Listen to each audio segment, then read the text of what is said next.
Welcome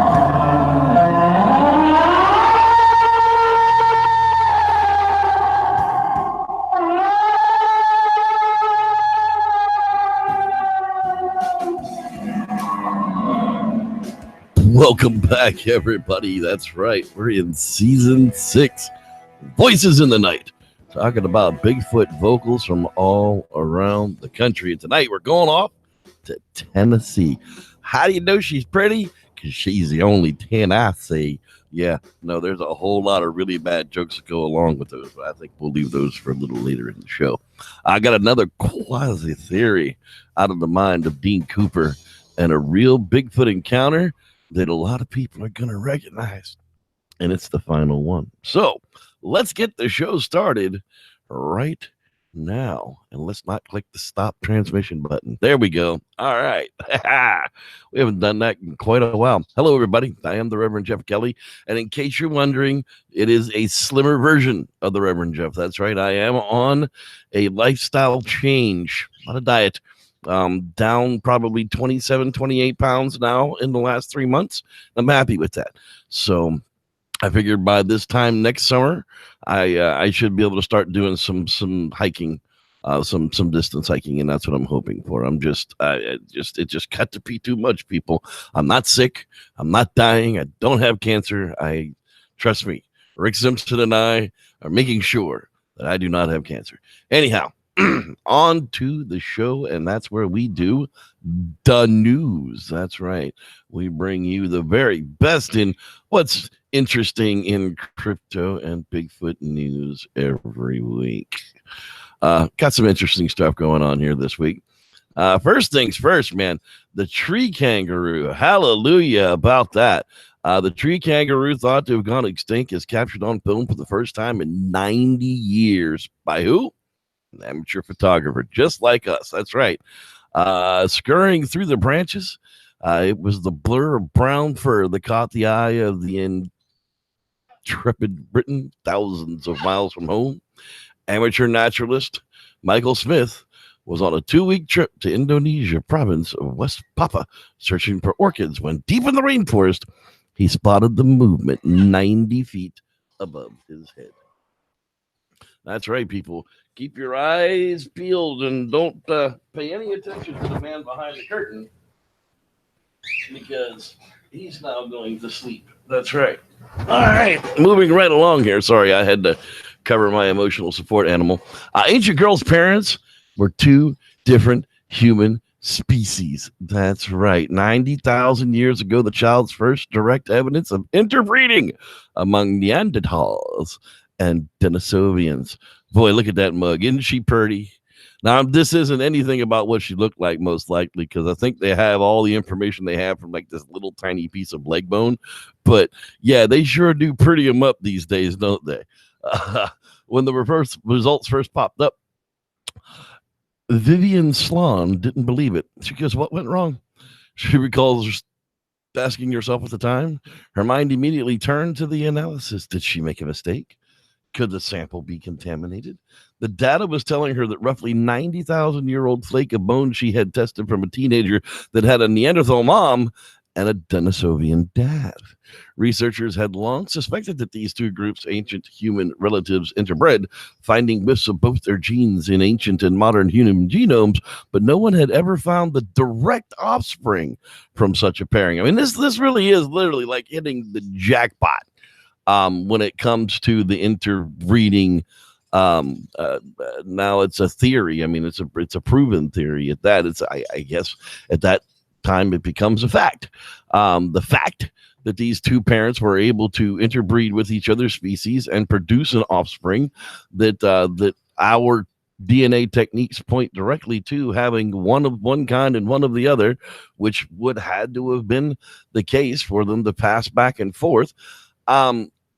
It just depends on how often it happens to whether it could have been its own species in the meantime. This one comes from the National Geographic Channel page, and it's really fascinating. I'm one of those guys that really enjoys the diversity of what is human by the time it gets to us. Anyhow, we'll move right along one more time. This one hit just as the show was getting started. Our buddy Dean Cooper, the admin there, gave me a ping real quick and said, "Hey, to kill or capture a Bigfoot, the great cryptozoological debate. Yeah, what would it take to kill a Bigfoot? Well, a heavy duty rifle for sure. According to Jim Lansdale, co-founder of the Gulf Coast Bigfoot Research Organization, the GCBRO, if you like, I would suggest a 30-06 or better, a 458 or something like that, maybe a 7 mag, but it's all in shot placement because you have to shoot them in the head. You can't body shoot them; they're too big. Now, people laugh at that and they go, "Oh, hell, I'm taking down hogs, I'm taking down cows, I'm taking down bison with this gun. I ain't got no problem shooting a Bigfoot." Justin Smeha shot one through the chest at 70 yards, and it got up and ran away and was never recovered. So that becomes the question.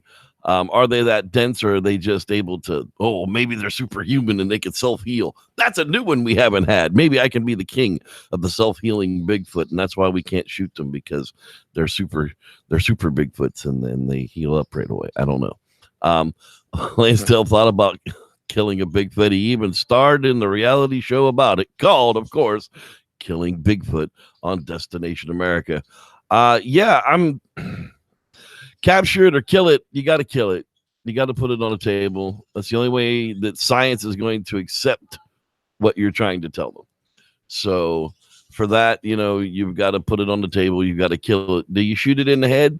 I would hate to see somebody shoot it in the head. I really would. I mean, if you got a choice, shoot it in the throat. We're not going to lose a whole lot of information when you shoot one of them through the throat. If you shoot it through the head, we're going to lose the brain, and that's horrible. We don't want to lose the brain, so don't do that. I don't know. Capturing it's probably, who's going to hold and maintain one of these things? Who are you going to call? Bigfoot Busters. Yeah, that's right. No, seriously, who are you going to call to house one of these things? If you've got it live, who's even got the capabilities of transport? Are you going to call one of the zoos? I don't want to see one of these things in a zoo. I certainly don't want to see it in a private research center.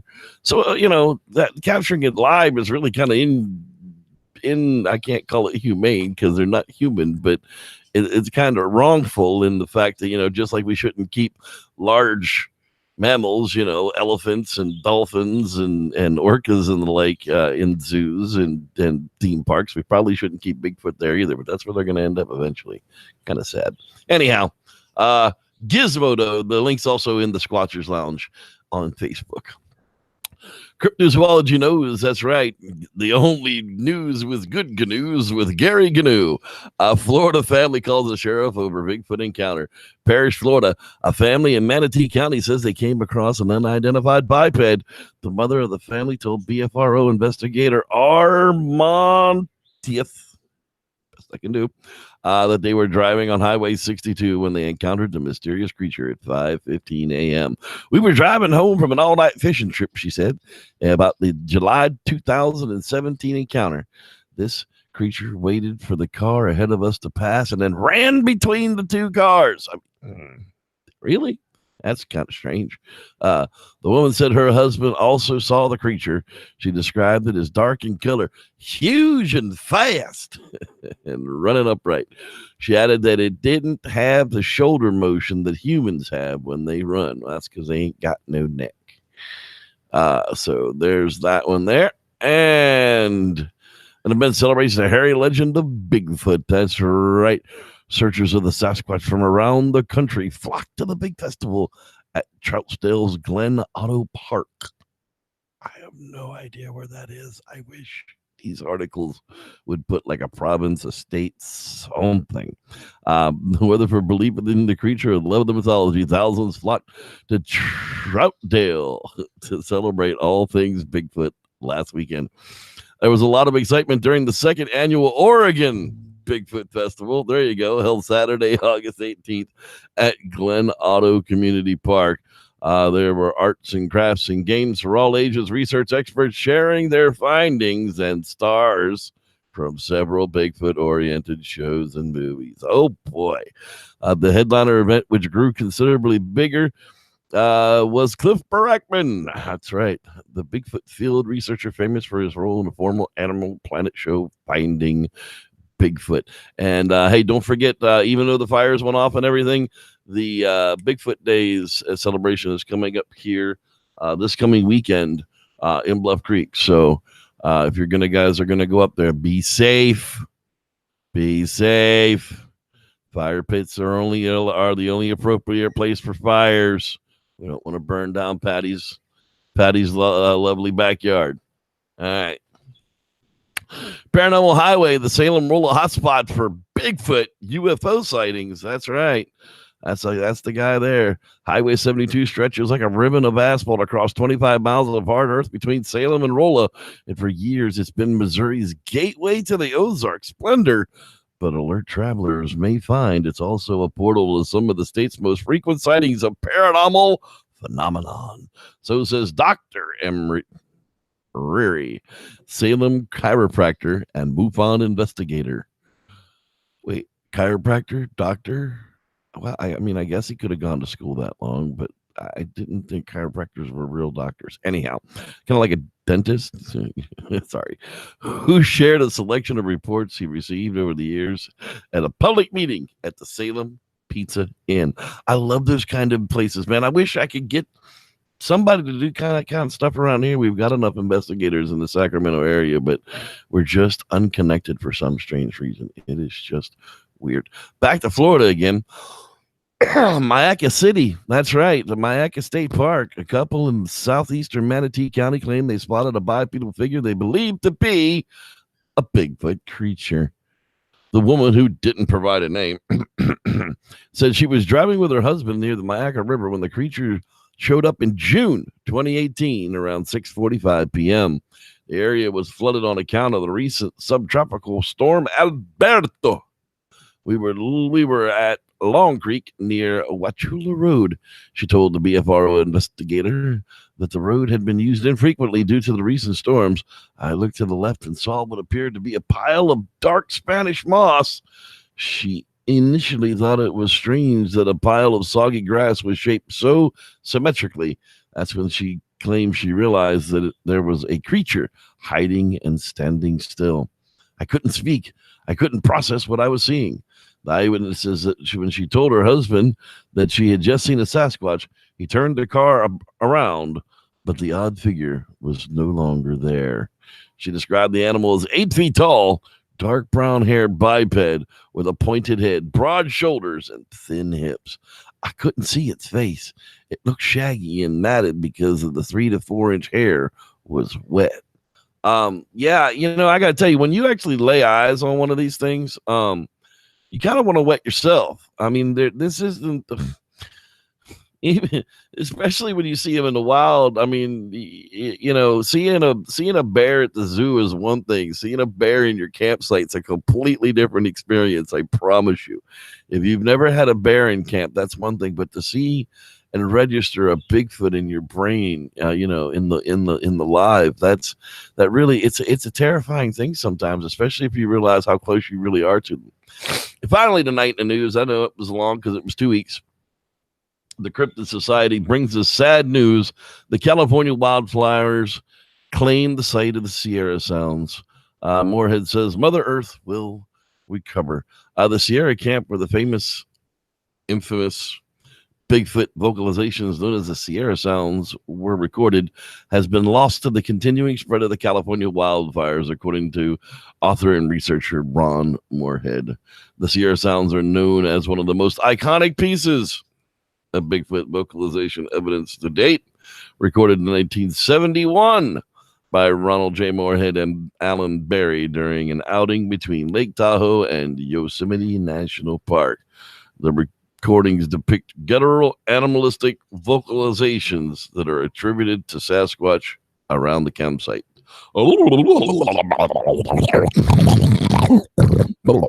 Yeah, okay. Sorry. All right.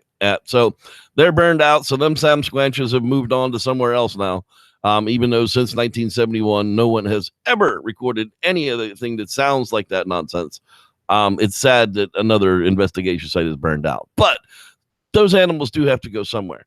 And like I've said in a lot of cases, There's a lot of people who are out there investigating Bigfoot in Bigfoot territory. They put themselves in places where Bigfoot should be and most likely are. They're just of the wrong mindset to do any real investigation or evidence collection. I mean, they just want to be famous, and that's the weird part of this topic of study. It really is. People want to be at the top of it, and I didn't know there was a top to it. I just didn't. Anyhow, there you go. That's the news, people. And I'm glad to be done with it. All right. After the news, we do that time with our quasi man himself, Mr. Dean Cooper. And this is a brand new quasi theory. There you go. So check it out. And now, quasi theories from a quasi scientist with your host, Dean Cooper. Aliens say the damnedest things. I've been reading a lot of the late John Keel's writings lately. Yes, the Mothman prophecies John Keel. Currently, I just finished his 7th book, The Eighth Tower. The Eighth Tower is primarily Keel's dissertation on where he thinks UFOs come from. I shan't recount that here, other than to say that he and I broadly agree. That is, they ain't aliens. Keel attempted, rather successfully, to extract the common factors from historically broad sources where humans describe being contacted by beings of higher intelligence than your average human, be they angels, gods, or what have you along those lines, plus demons, fairies, animals with self-glowing eyes, usually red, and of course, saucer people. You know, little gray aliens with no genitalia, tall, blonde, Nordic types, the woohoo type Sasquatch, also with glowing red eyes, and the nearly endless variety of humanoid and non-humanoid buggers with their seemingly near magical flying vehicles. He noted that you could roughly divide this wide variety of beings into those who were benevolent, those who were malevolent, and those just downright wacky ones. The benevolent beings typically told the contactees that 1. The contactee was to deliver a message. 2. The message from a god or some sort of universal council of higher beings. 3. Humanity was on average very naughty and needed to be gooder. And 4. Humanity had better listen and obey or else. The malevolent beings usually didn't have much to say, but just radiated nasty feelings. However, the message I liked most was delivered on November 7th, 1957. I shall quote Keel. On November 5th through 6th, 1957, there were several UFO landings and contacts throughout the United States. Yellowish-green UFOnauts spoke briefly in broken English to startled motorists on a highway near Playa del Rey, California, on the night of November 6th, while a truck driver near House, Mississippi, was being confronted by a group of pasty-faced shorties who babbled in a language he couldn't understand. The next morning, Everett Clark of Dante, Tennessee, reportedly saw a glowing object in a field outside his house. German-speaking UFOnauts were apparently trying to catch his dog. Many miles away, a New Jersey farmer named John Trasco was chasing a little man with large, bulging, bullfrog-like eyes off his property. "We are a peaceful people," the little man protested. "We don't want no trouble. We just want your dog." You may read the text of this on my blog at bydean.com. That's BHAIDIN.com. We don't want no trouble, mister. We just want your dog. Well, sadly, you can't have my dog because he's my dog. Can't have that dog. Why? Because he's not your dog. Get it? Not your dog. I'm going to put some nacho cheese on my dog. Thank you, Dean. Thank you, sir, so very much for that insightful bout of quasi theories. All right, people. Now it is time where I give my gratitude to y'all for being here live. And that's right. One of my favorite parts of the show. I get to see who's hanging out live in the Hallelujah Squatchers Revival tent.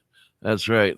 Yeah, last week we did miss the show. My back was so jacked up last week, I could not barely move. It was ridiculous. Oh, it was horrible. But I have recovered 75%, and we're doing pretty good. So let's say hi to everybody out there in the revival tent tonight. There's Mr. Dean Cooper.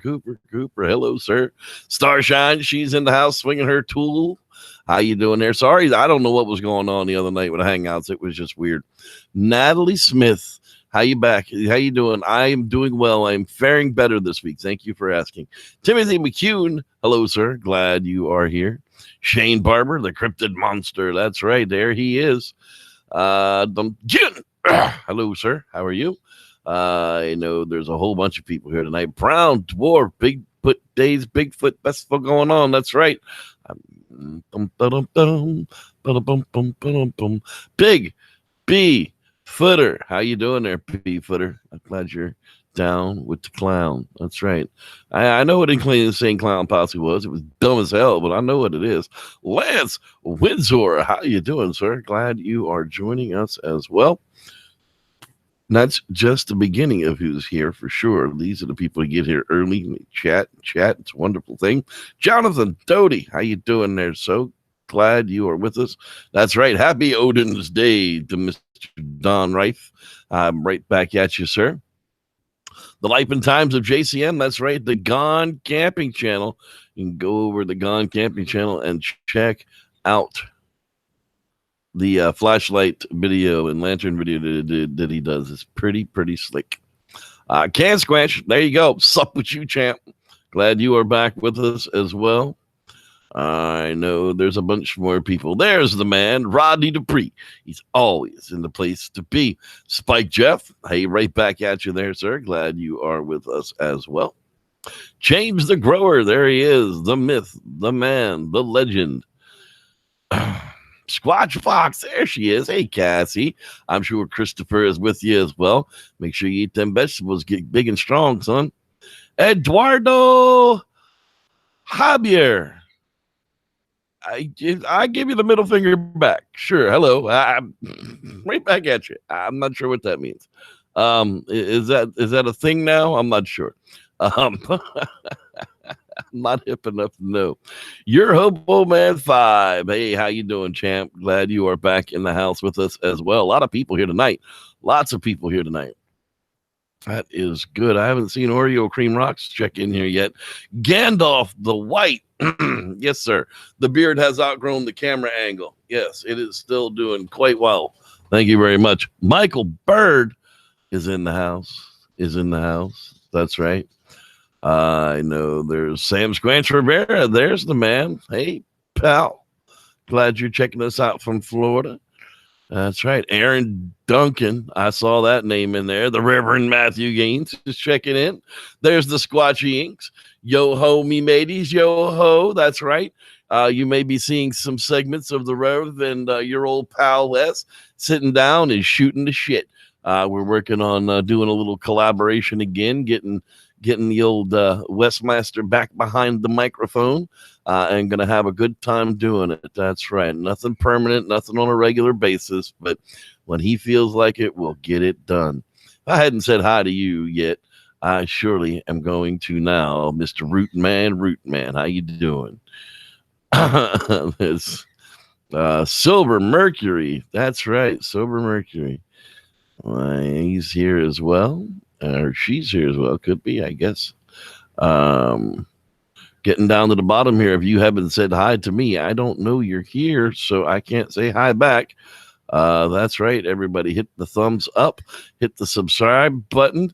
And yeah, I did spill the beans. I'm sorry. Well, no, I'm not sorry about it. There's something for people to look forward to. All right, people. It is time we get at it tonight. We are going to Eastern Tennessee. That's right. I got a couple of, I got quite a few examples of things.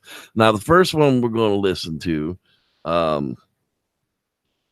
is from a gentleman by the name of Scott Carpenter. Now, I know. When I lived in Tennessee, which I lived in Tennessee for quite a few years, I reached out to Mr. Carpenter to collaborate and do some Sasquatching with him because he was working in the Great Smokey Mountain National Park, which is just a fantastic place. I mean, it really is. It's got a bunch of Sasquatches up there, and he's released quite a bit of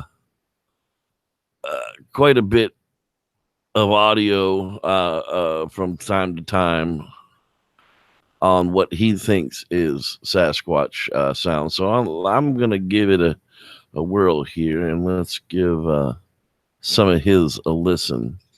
Now, the very first one is he's a real fan of the barking, and you'll see what I mean by barking, and I haven't quite figured out what this is yet.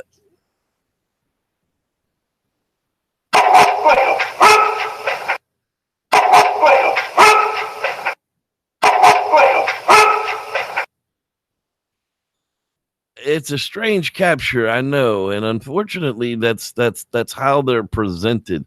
But come on a journey with me, and I just want you to listen to things because the journey gets interesting from there. Here's another example of a Sasquatch vocal from Mr. Carpenter's.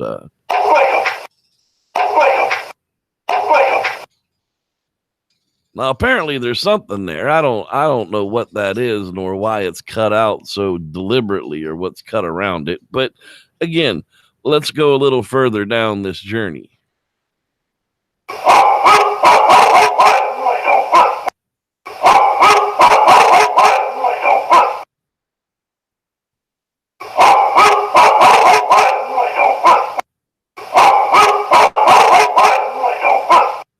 Huh.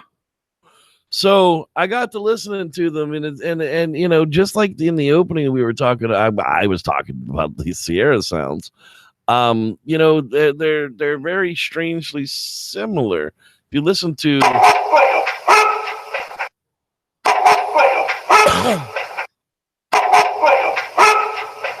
and then you listen to one that was captured later.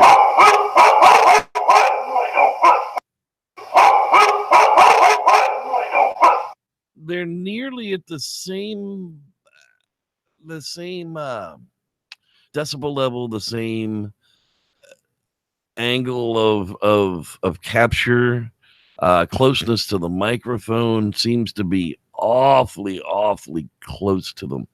Now here's another example out of that same line.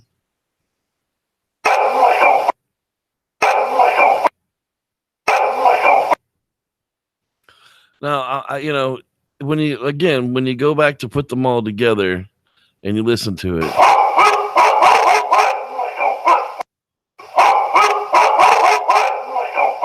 it sure sounds like that is a conglomeration of all of the other individual little chunks. It just, to me, does. And then they're all so loud and so exactly the same that it's strange to be able to capture something like that. Now, this next piece that's played out is a rock clack, and you can actually hear it plain as day, rock on rock.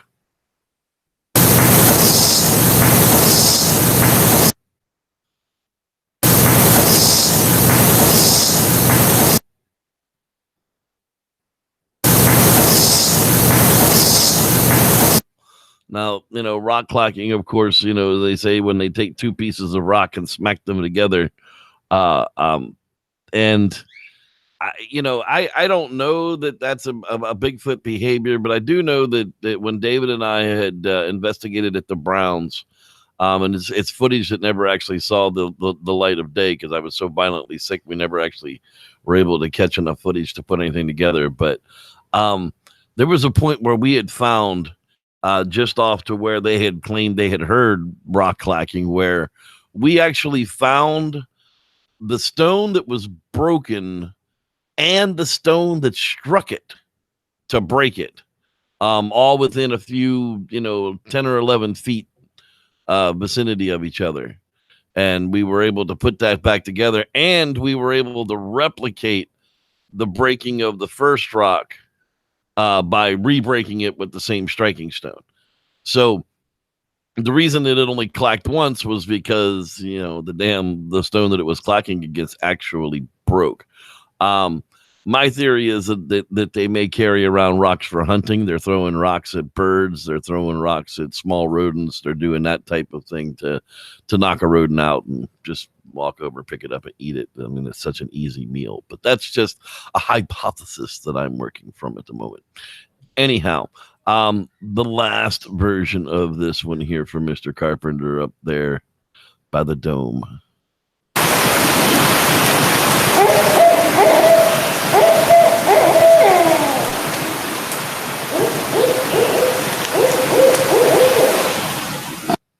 Now, I'm going to play that again, and I want you to listen closely as to what's going on in the background.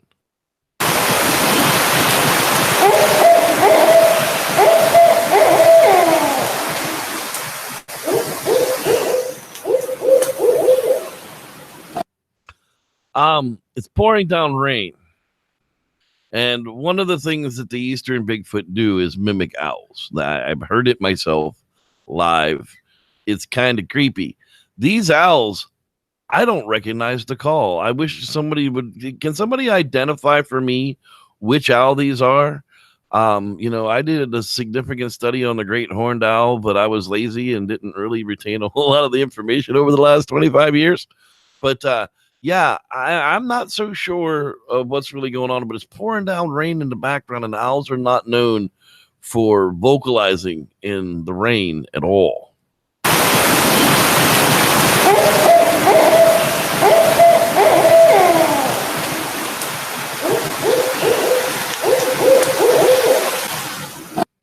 Now, the other thing you can notice about that natural capture of sound is that the retention of the sound itself, the actual recording of the sound, comes from two different distances, where all the other sounds that he presented to us as though they were some kind of barking creature in the woods are definitely coming from the exact same location, very, very closely to the microphone. So think what you want about that one.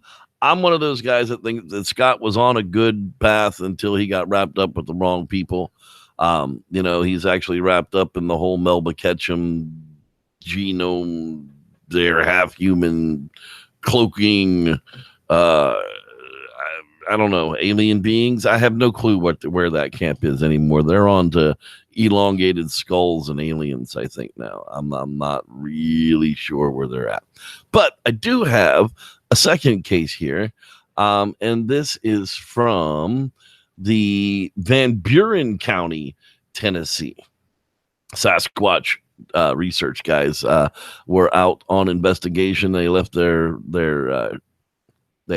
were on investigation, and during the investigation, they started hearing the vocalizations that I'm going to play for you. Now, I'm going to give all the investigators out there just a small piece of advice that when you start hearing these types of vocalizations, find a stump to set your recorder on, point the microphone in the direction that the sounds are coming from, and set it down, because fumbling with it constantly just steps on all of the evidence that you are trying to connect. Mine, I actually have set mine can be set on a tripod or a monopod or any type of that thing, and I connect the monopod to the back of my recorder so that I can just set it down or set it up against a tree, and it'll sit there and collect the evidence until the event is over. So let's take a listen to the natural file. This one is interesting, to say the least.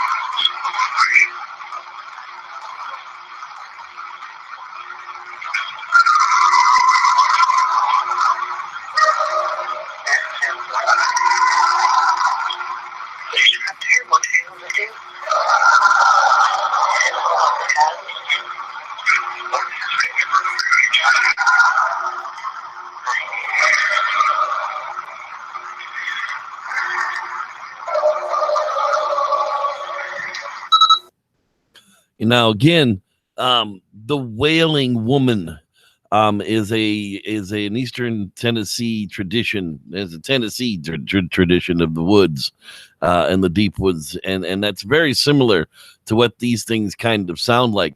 I don't know that I want to be out deep woods camping, especially by myself, and hear that kind of nonsense coming in over the years. Yeah, no, thank you. Now I was able to clean up quite a bit of that, and actually get some nice enhancements out of it. Unfortunately, their recorder speaker is not the greatest point of review ever, but it's the best we've got in this particular case. So let's take a listen to it.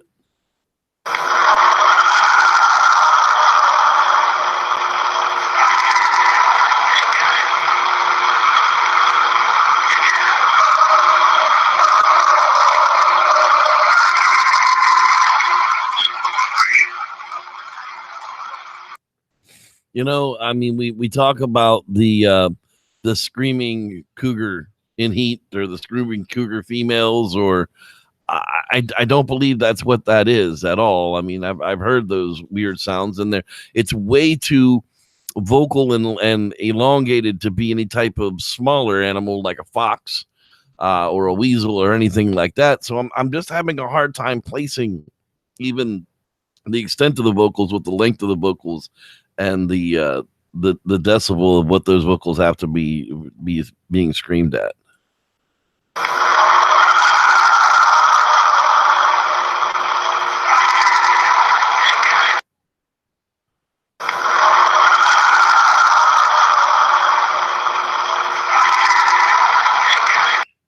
You know, I don't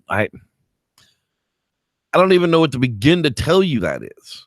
You know, is it a ghoul? Is it a ghost? Is it a Bigfoot? Is it a wailing woman? I really don't know.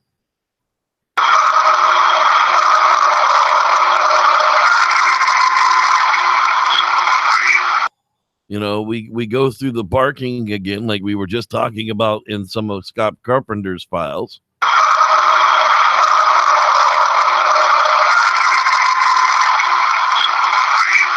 Out into that weird type of woman scream. And the final one we've got here tonight, I took and cleaned this one up just the absolute best that I could. Just gives us an example of the weirdest things I could find.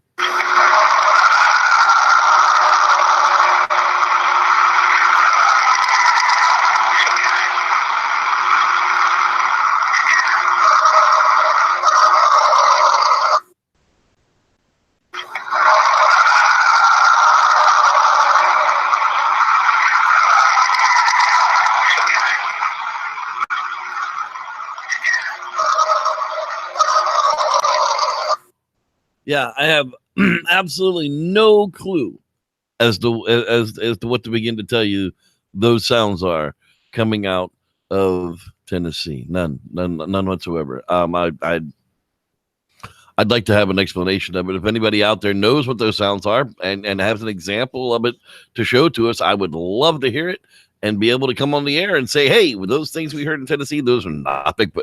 I'm plenty okay with that. I'd like those to not be Bigfoot. I'd like those to be, you know, some scary, hairy woman that lives in the woods. I'd be much better off with that than Bigfoot sounding like that. I really would. And with that, people, that's really going to do it for this edition of the Squatchers Lounge podcast.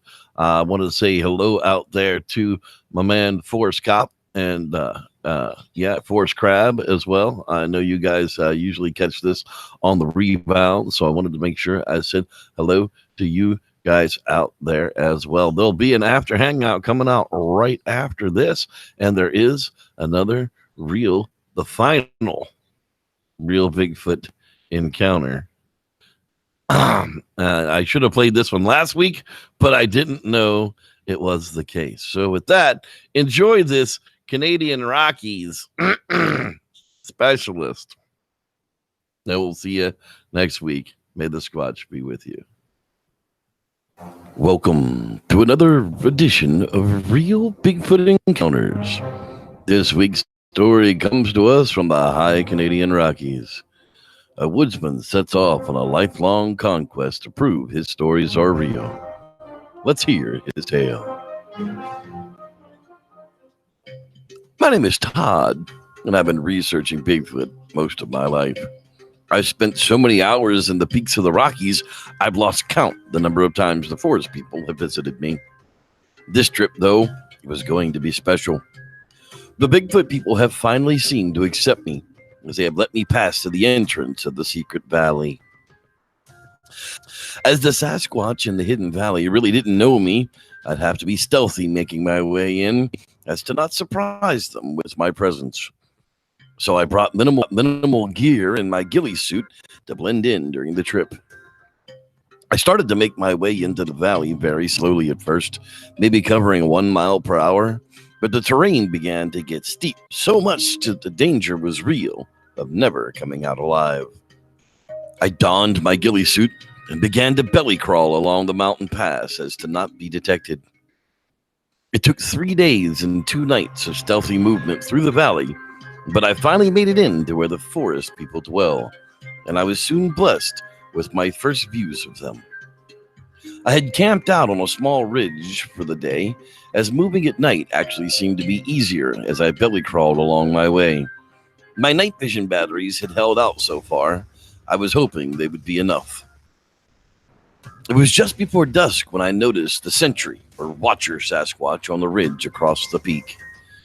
He had spotted me and was peeking his head up over the rocks just enough for me to watch. It was too late. I had been spotted. I quickly covered myself completely with the ghillie suit in hopes that he would look away and I could move on to more concealment. Shortly after the staring contest started, I heard some commotion on his ridge, so I quickly got my camera ready. Sure enough, he made a mistake and stood right up in front of me. He was huge, covered in grayish-brown hair, strong upper body with a neck set low in the shoulders, and long, lumbering arms set low to the knees. Within seconds, he had disappeared behind the rocks once again. I sat there shaking in my position. There it was for sure. I had it on video. Everyone would finally believe it happened to me. I really didn't want to push my interaction with these forest people too far the first time. I was amazed that they revealed themselves to me on the very first trip alone, so I waited for dark and began my crawl back out of the valley. I got back to my cabin and I began to look at the footage, as it was utterly amazing. It would surely change the world. I've been back to that secret valley many times since this first trip, and even managed to capture even more video of real Bigfoot people. I can't take anyone else, as it seems the Bigfoot guardians won't let us pass into the valley. Perhaps with time and trust, we will see. This researcher's time and effort finally paid off in video. Although much of the world still does not believe his story, to me, it's just another real Bigfoot encounter. Thanks for listening. I'm Reverend Jeff, and may the Squatch be with you.